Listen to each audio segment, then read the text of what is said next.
Hello children, good morning. मैं आपकी हिंदी की टीचर रोशन और आज हम हिंदी व्याकरण में पार्ट 2 शुरू करने जा रहे हैं, जिसका शीर्षक है वर्ण विचार। वर्ण विचार, बताइए बच्चों, वर्ण किसे कहते हैं? क्या होते हैं वर्ण? चलिए बताइए।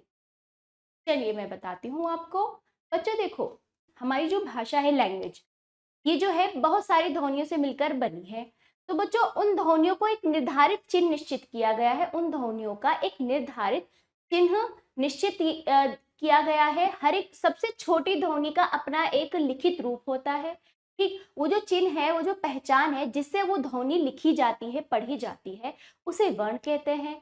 और अच्छे से समझेंगे आगे हम इस पाठ के अंदर। और बच्चों एक चीज और, वर्ण जो है भाषा की सबसे छोटी इकाई होती है। क्या होती है? भाषा की सबसे छोटी इकाई। तो चलिए शुरू करते हैं। अध्याय नंबर 2, वर्ण विचार। हम पाठ में सीखेंगे वर्ण, वर्ण के भेद, मात्रा, रा के विभिन्न रूप। रा के विभिन्न रूप भी हम इस पाठ में सीखेंगे। तो चलिए शुरू करते हैं। ध्यान दीजिए बच्चों, देखिए और पढ़िए। हिंदी भाषा में अनेक ध्वनियां हैं और हर ध्वनि के लिए एक निश्चित चिन्ह है, यही वर्ण कहलाते हैं। ठीक है, जैसे कि मैंने आपको बताया। अब देखिए ये क्या है? आग। आग का पूरा शब्द यहाँ पर है। अब इसको तोड़ना, ये तो हुआ शब्द जो जोड़कर लिखा गया है, वो शब्द हुआ। इसको तोड़ने पर हमारा आ बाहर निकला प्लस हलंत गा या हलगा प्लस आ। देखो ये जो नीचे लग रहा है, ये आपको मैं बता देती हूँ, व्यंजन के नीचे लगता है। जब व्यंजन स्वर रहित होते यानी स्वर के साथ नहीं होते, तब हलंत लगता है व्यंजन के नीचे। और अगर स्वर के साथ हो तो हलंत नहीं लगेगा, उसके साथ स्वर होगा या स्वर की मात्रा होगी। ठीक है, तो इस तरह से आग को हमने तोड़ा तो ये सब टूटकर बाहर आए। आ प्लस हलंत गा प्लस आ, इसको हल कहते हैं। हलंत भी कहते हैं और हल भी कहते हैं। ठीक है, और ये घड़ी है, देखिए, हल घा प्लस आ प्लस ड़ा प्लस ई, घड़ी। तो बच्चों आपने देखा, ये तो शब्द हैं जो जोड़कर लिखे गए हैं, जो तोड़कर लिखे गए हैं। मतलब जितना हो सके उतना तोड़ दिया गया है और अधिक तोड़ा नहीं जा सकता। तो इस तरह से ये सब आपके शब्द से टूटकर जो बाहर निकले, यही आपके वर्ण है। और वर्ण भाषा की सबसे छोटी इकाई है। क्योंकि सबसे छोटी क्यों? क्योंकि इनको और अधिक तोड़ा नहीं जा सकता। इतना ध्यान रखिएगा। तो इस तरह से आग, घड़ी शब्द की रचना, इनकी ध्वनियों को हमने तोड़कर अलग अलग वर्ण के रूप में लिख दी। भाषा की सबसे छोटी इकाई क्या है? वर्ण। ठीक, अब आ जाइए। भाषा को लिखित रूप में व्यक्त करने के लिए, जैसे कि मैंने बताया, कुछ चिन्ह बना दिए गए हैं जिन्हें वर्ण कहते हैं। हर भाषा में ध्वनियां दो तरह की होती हैं, स्वर तथा व्यंजन। तो इस तरह से वर्ण दो प्रकार के होते हैं, ध्वनियां दो प्रकार की होती है, स्वर और व्यंजन। स्वर व्यंजन को मिलाकर वर्णमाला बनती है। वर्णमाला में वर्णों का एक निश्चित और क्रमबद्ध रूप लिखा होता है, यानी कि हर एक वर्ण अपने अपने स्थान पर निर्धारित किए गए हैं, निश्चित किए गए हैं एक क्रमानुसार। जिस तरह से एक माला में मोती पिरोए जाते हैं, उसी तरह से वर्णमाला में वर्ण को निश्चित क्रम में रखा गया है। ठीक है, चलिए ये भी ध्यान दीजिए, स्वरों में री स्वर के उच्चारण की स्थिति दूसरे स्वरों से भिन्न है। संस्कृत में री का उच्चारण स्वर के रूप में होता है, हिंदी में आकर इसका उच्चारण स्वर के रूप में समाप्त हो गया है। और व्यंजन व्यंजन रा तथा स्वर ई के संयुक्त रूप से री के रूप में होने लगा है। इस तरह हिंदी में रिक्त और ऋषि शब्दों की पहली ध्वनि के उच्चारण समान हो गए हैं। जहां तक कि लिखने की बात है, री स्वर वाले संस्कृत के जो भी शब्द हैं हिंदी में आ गए हैं, उनको री वर्ण से लिखा जाता है। यानी कि जो शब्द संस्कृत से लिए गए हैं, उनके साथ री ऋषि वाला पूरा यही वाला आएगा। और यदि आपको हिंदी में लिखना है, हिंदी में ही, तो आपको इस प्रकार का री लिखना पड़ेगा। रा पे छोटी की मात्रा री, समझ गए? यानी कि इस वाले री का प्रयोग कुल मिला के ये है बच्चों, इस वाले री का प्रयोग संस्कृत के शब्दों के साथ होता है। ठीक, अब आ जाइए स्वर। जैसे कि मैंने बताया, स्वर हमारे क्या है? वर्ण के दो प्रकार के होते हैं, वर्ण, स्वर और व्यंजन। जैसे अ आ इ ई उ ऊ री ए ऐ ओ औ, 11 हमारे स्वर होते हैं। ठीक है, स्वर की क्या पहचान है? इनको किसी के सहारे की जरूरत नहीं, ये स्वतंत्र होते हैं और स्वतंत्र होकर क्या आसानी से इनका उच्चारण किया जा सकता है, इनको किसी की आवश्यकता नहीं है। और बोलते समय बिना वायु बिना किसी रुकावट के इनका उच्चारण किया जा सकता है। देखो बिना किसी रुकावट के, ना किसी तरह का घर्षण होता है इनका उच्चारण में। बोलिए अ आ इ उ ऊ री ए आए ओ औ। कोई मतलब आपको कोई रुकावट हुई, कोई मुश्किल हुई, इसलिए कहते हैं ये स्वतंत्र है। ठीक है, ये भी जानिए मात्रा को लगाने का तरीका अलग अलग होता है। अब देखिए मात्रा क्या होती है, स्वर जो है आपके व्यंजन के साथ मात्रा के रूप में लगते हैं। ठीक है, आ को छोड़ के बाकी सब आपके 10 के 10 स्वर आपके मात्रा के रूप में लगते हैं। कहाँ कहाँ लगते हैं, जैसे देखिए आ ई ओ औ की मात्रा व्यंजन के बाद लगती है, उ तथा री की मात्रा व्यंजन के नीचे लगती है, ए आई की मात्रा व्यंजन के ऊपर लगती है, ई छोटी की मात्रा जो है आपकी व्यंजन के पहले लगती है। ठीक है, हल रा वर्ण में उ और ऊ की मात्रा नीचे ना लगाकर बीच में लगती है, यानी पेट में लगती है, यानी रा के साथ ऊ की मात्रा जो है पेट में लगेगी, बाकी ऊ की मात्रा जो है हर एक व्यंजन के नीचे लगती है। और इससे बने शब्द देखिए रुपया, रूपा, ध्यान रखिएगा। अब आ जाइए बच्चों, आपके स्वर हमने देख लिए, कितने स्वर होते हैं, 11 स्वर होते हैं। ठीक, अब आगत स्वर देखिए। आगत स्वर यानी कि विदेशी भाषा को हिंदी में सही उच्चारण के लिए हमने कुछ स्वर ले लिए हैं। कहाँ से ले लिए हैं, विदेशी भाषा से। देखिए हिंदी में अंग्रेजी तथा अन्य अनेक विदेशी भाषाओं के बहुत से शब्द आ गए हैं, जैसे office, boss, doctor, coffee shop आदि। तो इनका हिंदी में सही उच्चारण करने के लिए हमने क्या किया, हिंदी में इनके उच्चारण में आने वाले स्वर ना तो हिंदी का ओ स्वर है और ना ही औ। ठीक, इसके लिए नया वर्ण ओ और ओ, आ और ओ के बीच का, देखो आ और ओ के बीच का जो वर्ण है ये ले लिया गया है। अंग्रेजी के शब्दों का सही उच्चारण के लिए एक नया वर्ण ले लिया गया हिंदी में। ठीक है, अतः इन आगत शब्दों का लेखन ओ वर्ण से ही करना चाहिए, जैसे office, boss, doctor, shop, coffee आदि। अब देखिए मैं बताती हूँ। अब देखिए बच्चों, हिंदी में तो क्या है, आ और ओ है। अगर हम ऑफिस को ऑफिस पढ़ेंगे तो भी गलत, ऑफिस को ऑफिस पढ़ेंगे तो भी गलत, ओ भी गलत, आ भी गलत। इन दोनों के बीच का जो स्वर है क्या, अ, ना ओ ना आ, इन दोनों के बीच का अ। ऑफिस, बॉस, डॉक्टर और शॉप, कॉफी आदि। तो इस कारण इसको लिया गया ताकि हिंदी में विदेशी यानी अंग्रेजी शब्द के सही उच्चारण कर सके। ठीक है, चलिए आगे आ जाइए। स्वर के 3 भेद होते हैं, हरिस्व, दीर्घ स्वर और प्लुत स्वर। हरित स्वर, इन स्वरों के उच्चारण में सबसे कम समय लगता है। जैसे हरित स्वर देखिए आ ई उ री, आई उर, ऐसे आप उसको याद कर सकते हो ट्रिकी तरीके से, आई उर, आ ई उ री। ये जो है चारों वर्ण जो है आपके, चारों स्वर क्या है, हरित स्वर है। इनका उच्चारण करने में बहुत कम समय लगता है। अब आ जाइए दीर्घ स्वर। इन स्वरों के उच्चारण में हरित से दुगना समय लगता है। ये 7 होते हैं, आ ई उ ए आए ओ औ। ठीक है, तो बच्चों इस तरह से 4 तो आपके हरिस्व और बाकी जो है आपके वो होते हैं दीर्घ। ठीक, अब प्लुत स्वर आ जाइए। इन स्वरों के उच्चारण में हरिस्व से 3 गुना समय लगता है, 3 गुना। ठीक है, यह है ये जो आपका कट प्लुत स्वर का जो चिन्ह है इस प्रकार का होता है, चिन्ह की तरह, इस चिन्ह की तरह होता है, जैसे ओम। मतलब देखो बच्चों, यहाँ पर ये चिन्ह जहां भी आ जाता है, इस चिन्ह का कोई अपना उच्चारण तो नहीं है, लेकिन ये उस अपने मतलब जिसके बाद ये लगता है उससे पहले वाले वर्ण को 3 गुना समय देता है। 3 गुना यानी कि जहां भी आपका प्लुत स्वर होगा इसे कहते हैं प्लुत स्वर। ठीक है, प्लुत स्वर जहां लगा होगा वहां उससे पहले वाला वर्ण 3 गुना खींचकर बोला जाएगा हरिस्व से। जैसे देखिए ओम, इस तरह। ठीक है, प्लुत स्वर का प्रयोग अब प्राय नहीं किया जाता। ठीक है, संस्कृत में होता लेकिन हिंदी में नहीं किया जाता। प्लुत स्वर ये होता है, ठीक है, इसका चिन्ह, और जहां ये लगता है उससे पहले वाला वर्ण क्या है, 3 गुना खींचा जाता है, खींच कर बोला जाता है। ठीक है, चलिए अब आ जाइए व्यंजन। व्यंजन वे ध्वनियां हैं जिनका उच्चारण करते समय वायु कंठ, जीभ, दांत, ओंठ और तालु आदि अंगों से टकराती है। व्यंजन का उच्चारण स्वर के साथ ही किया जाता है। बिना स्वर के व्यंजन को हल हल चिन्ह लगाकर लिखा जाता है, जैसे हल का, हल ख और हल ग।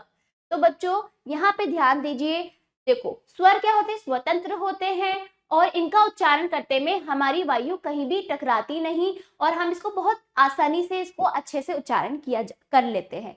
जबकि व्यंजन का घर्षण होता है मुख के अलग अलग अंग से क्या छूकर ये इसका उच्चारण होता है, जैसे कंठ, जीभ, दांत, होंठ, ठीक है, और तालु। तो हमारे मुख के हर एक अंग से अलग अलग व्यंजन का उच्चारण होता है, ठीक है। इसमें घर्षण होता है, वायु टकराती है, तब जाकर व्यंजन का उच्चारण होता है। व्यंजन देखो बच्चों, व्यंजन का उच्चारण स्वर के साथ होता है। इनको स्वर की सहायता की जरूरत होती है, सहारे की जरूरत होती है, ये स्वतंत्र, ठीक। चलिए, और बिना स्वर के हल हल लगता है, बिना स्वर के व्यंजन के नीचे हल लगता है, ठीक। अब देखिए बच्चों, व्यंजन देखिए, अब व्यंजन देखिए, यहाँ पर ध्यान दीजिए, व्यंजन कहाँ से शुरू है, क ख ग घ अंघ, च छ ज झ ञ, ट ठ ड ढ न, और ये अणा और अढ़ा जो है आपका ड और ढा का परिवर्तित रूप है, ठीक।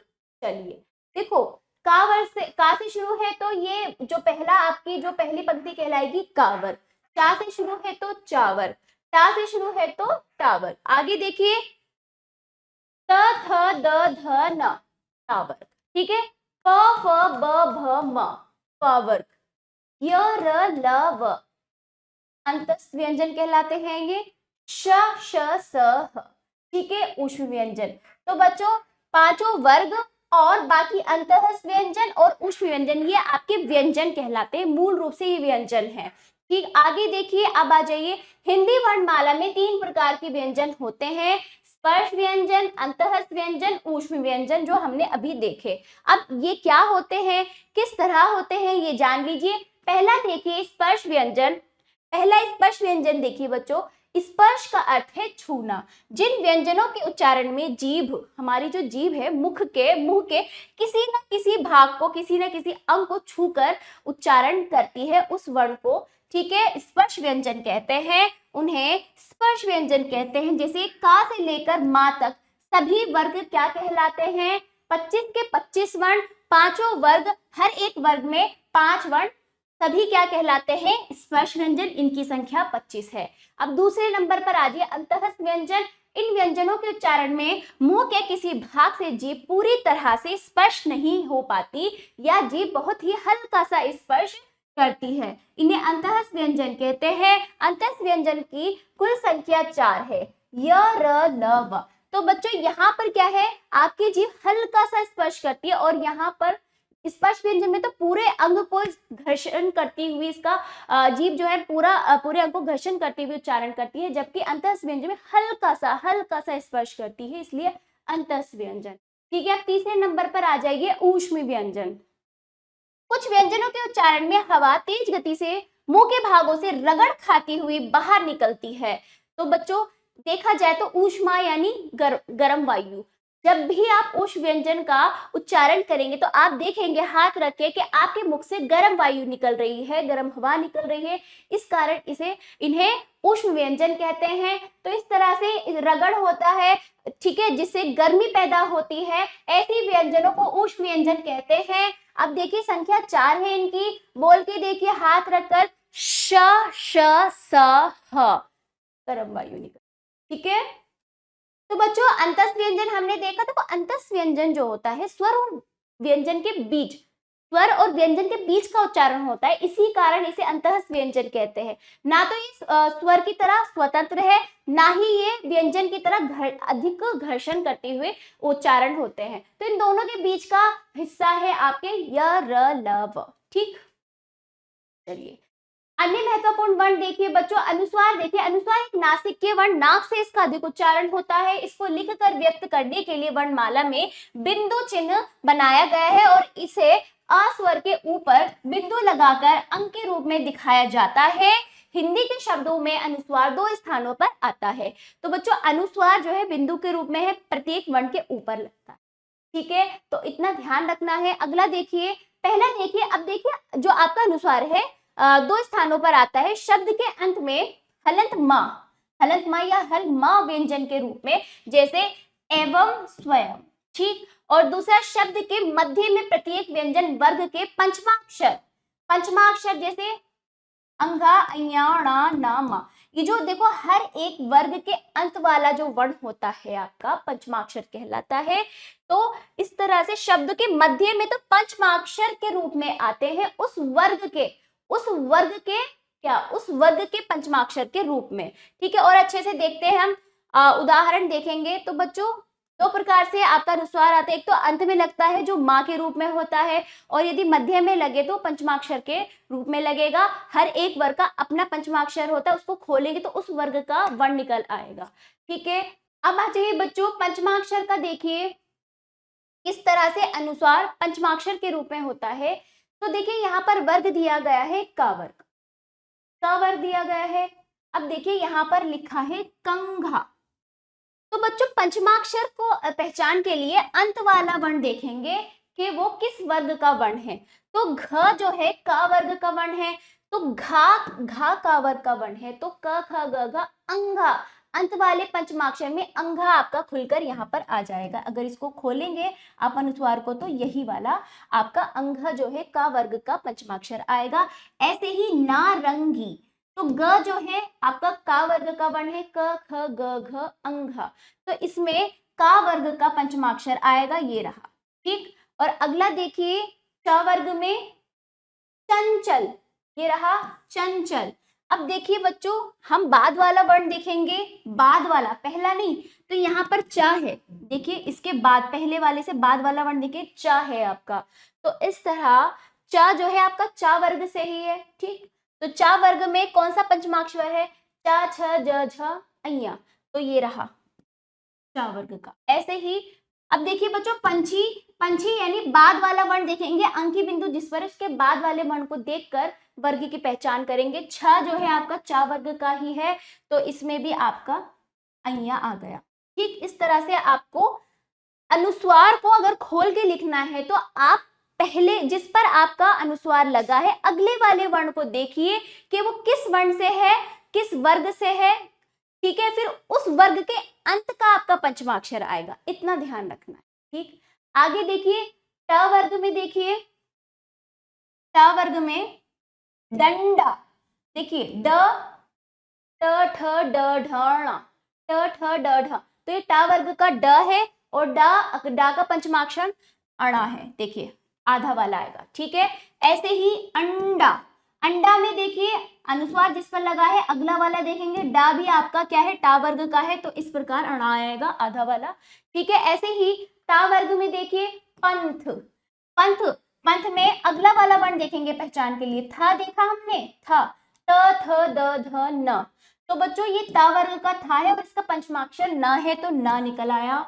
ऐसे ही गंदा, गंदा में देखिए दा जो है, दा भी आपका ता वर्ग है, ता था दा था ना, पंचमाक्षर हर एक वर्ण के अंत में जो एक वर्ण आ रहा है वो होता है। तो ना आ रहा है ता वर्ग में, ना अंत में आ रहा है, तो ना आपका अनुस्वार के स्थान पर खोलकर लिखा जाएगा।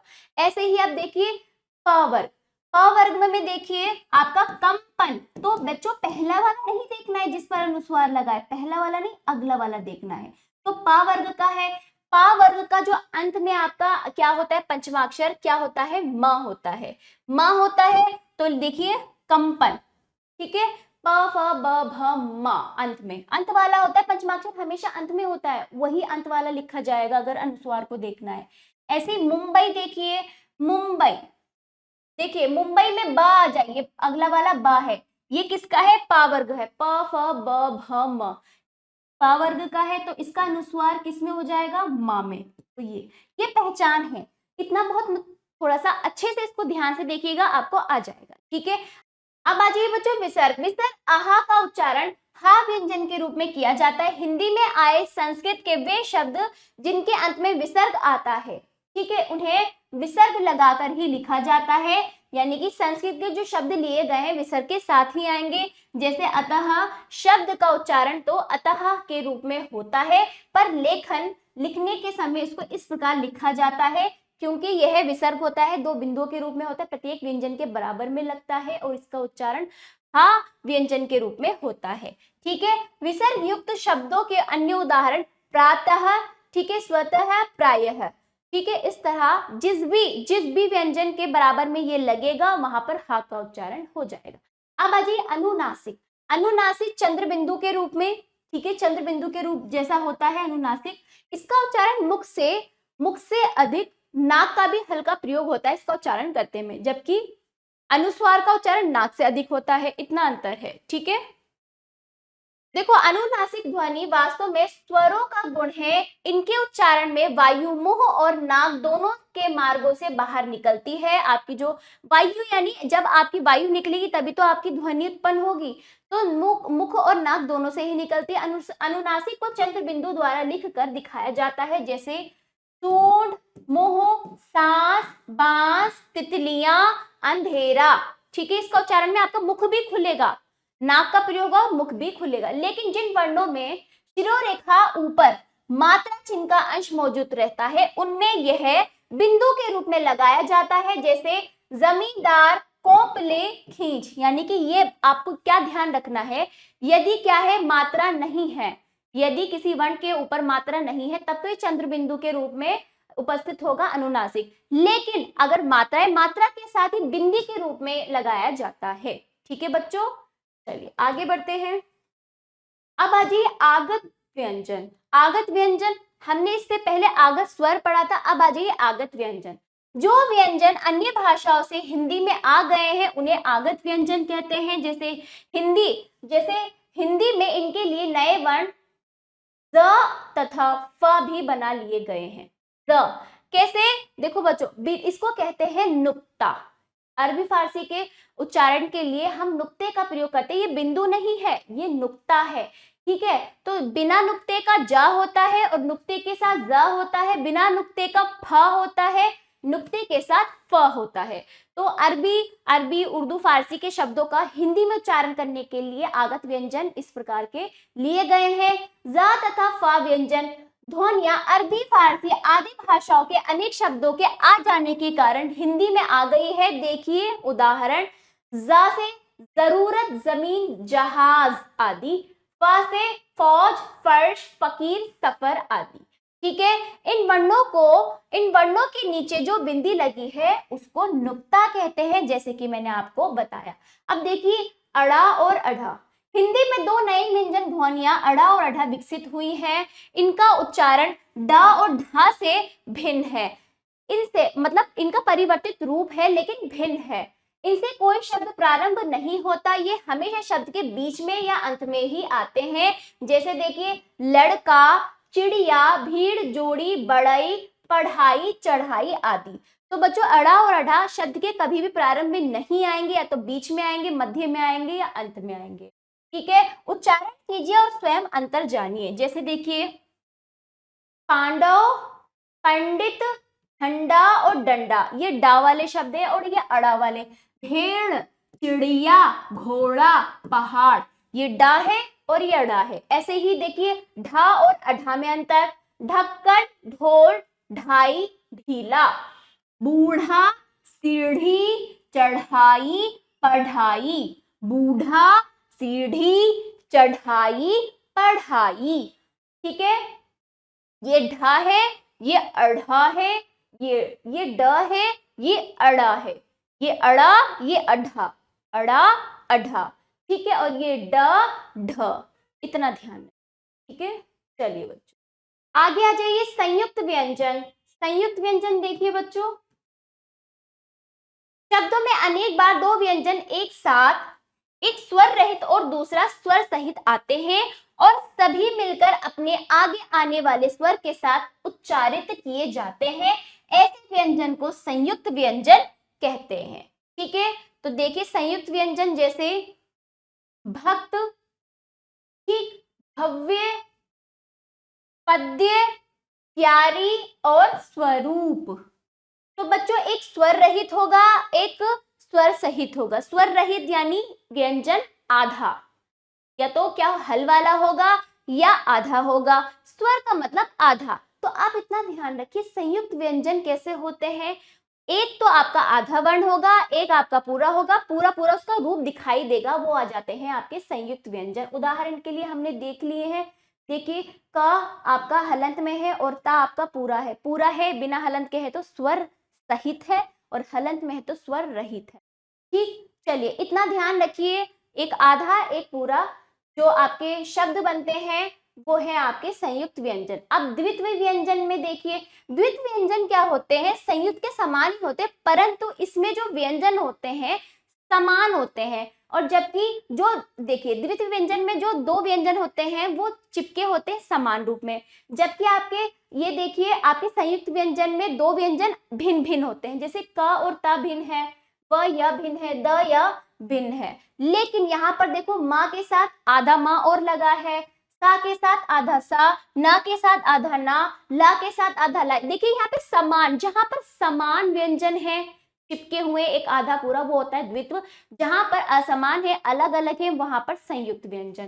ठीक है, जैसे देखिए अम्मा, रस्सी, पन्ना, बिल्ली, सच्चा। अद्वित व्यंजन को यहाँ पर खोलकर दिखाया गया है। आधा माँ जो है आपका हलंत वाला या हल वाला, फिर बाद में पूरा वाला है, तो इस तरह से यहाँ पर खोलकर दिखाया। देखो बच्चों अभी हमने संयुक्त व्यंजन देखे जहां पर एक आधा और एक पूरा वर्ण मिलकर बनता है, दिखाई दे रहे हैं उनका रूप के वो किससे मिलकर बना है शब्द। लेकिन यहाँ पर परंपरागत जो संयुक्त व्यंजन है, जब ये जहां यहाँ पर जब दो व्यंजन मिलते हैं तो इनका स्वरूप बदल जाता है।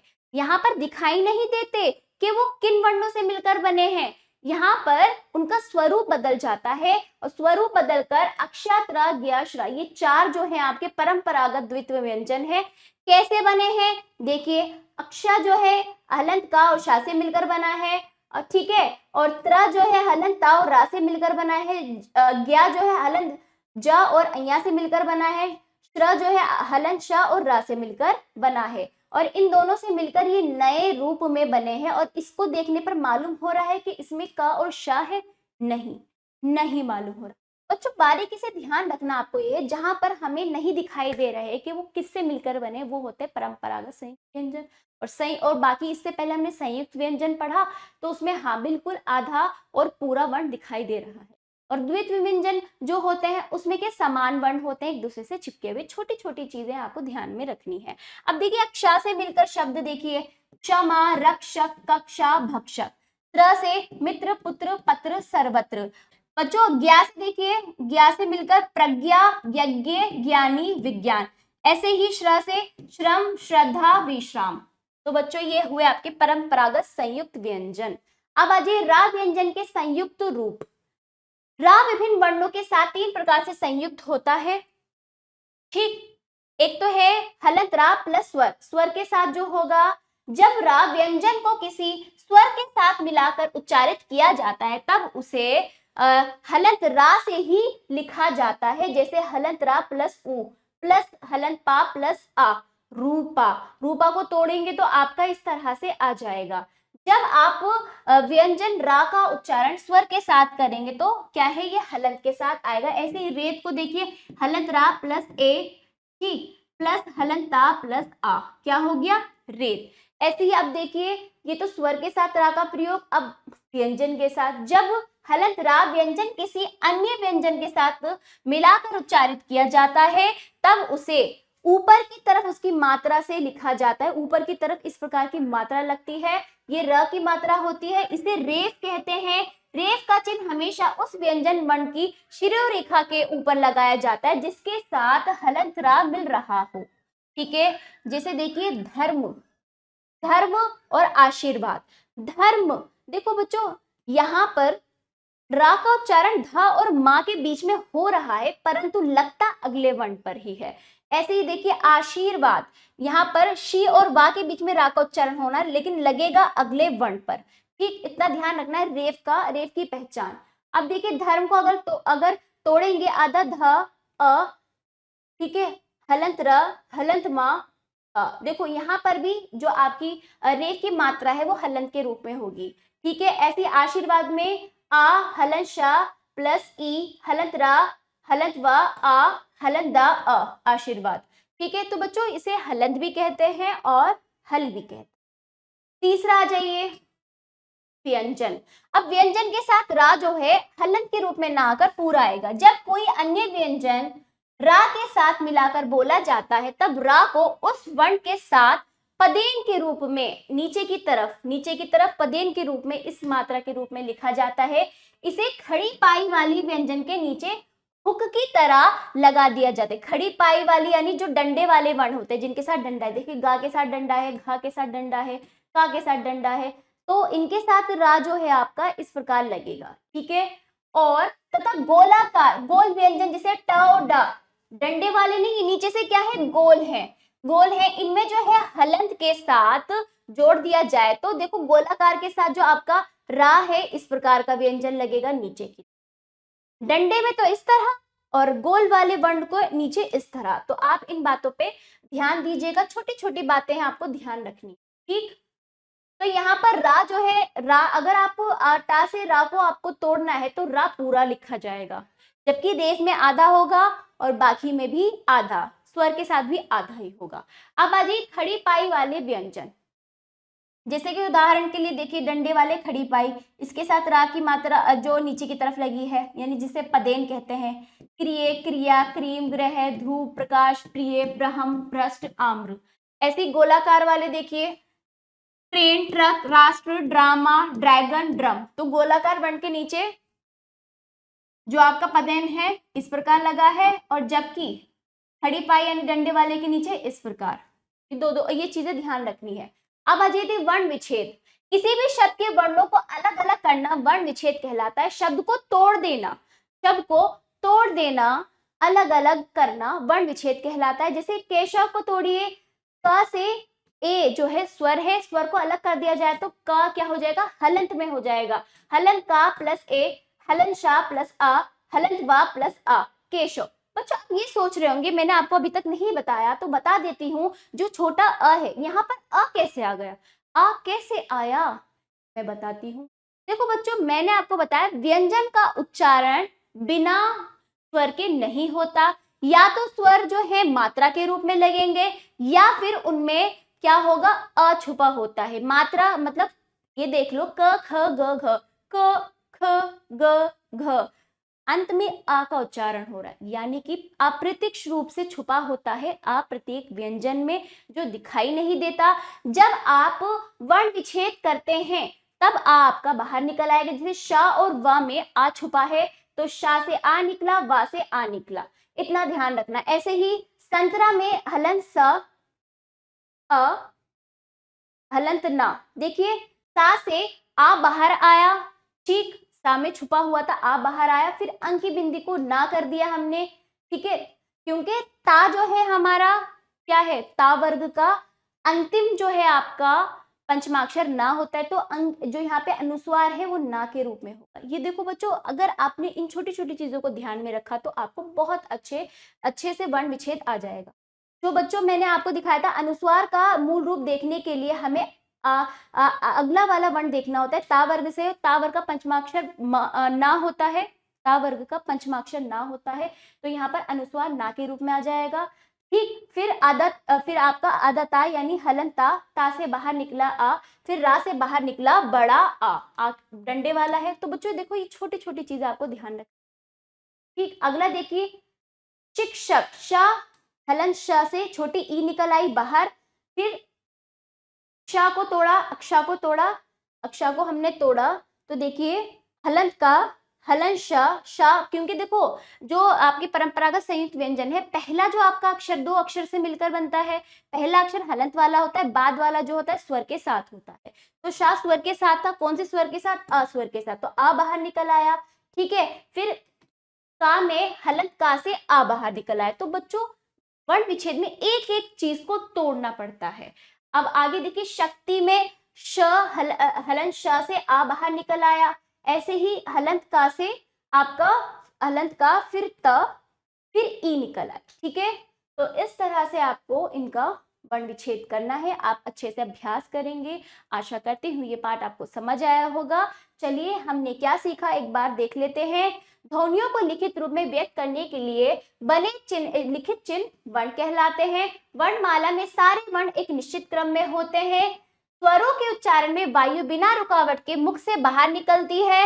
व्यंजनों के उच्चारण में मुख से निकलने वाली वायु के रास्ते में मुख में किसी न किसी स्थान पर रुकावट होती है। व्यंजन का उच्चारण आसानी से नहीं होता, रुकावट होती है, जबकि स्वरों में रुकावट नहीं होती। क्षत्र ज्ञ श्र दो दो व्यंजन के संयुक्त रूप हैं। ये परंपरागत संयुक्त व्यंजन कहलाते हैं। पहला व्यंजन तो हलंत में होता है और बाद वाला क्या होता है, स्वर के साथ होता है, यानी पूरा होता है स्वर के साथ। ठीक ऐसे ही अड़ा और अड़ा का उच्चारण ढ और ढा से भिन्न होता है, जैसे चिड़िया, पढ़ाई, डमरू, ढोल। ऐसे ही रा विभिन्न वर्णों के साथ तीन प्रकार से संयुक्त होता है, जुड़ता है, जैसे रा का रेफ इस प्रकार और पदेन का इस तरह से, और गोल वाले जो है उनके मैंने आपको बताया है, यहाँ पर नहीं दिया है, आप ध्यान रखिएगा। अगला देखिए, वर्णों को अलग अलग करना वर्ण विच्छेद कहलाता है, जो हमने सीखा। तो बच्चों ये पाठ आपने अच्छे से समझ लिया होगा। आपको करना क्या है, हर एक बिंदु को अच्छे से ध्यान रखना है। हर एक चीज को समझते हुए जो जो चीजें जो जो तर्क मैंने आपको दिए हैं उनको ध्यान में रखकर आप अच्छे से इस पाठ को समझिएगा, अध्ययन कीजिएगा। आशा करती हूँ ये पाठ आपको समझ आया होगा। तो बच्चों मिलते हैं अगले पाठ में। धन्यवाद।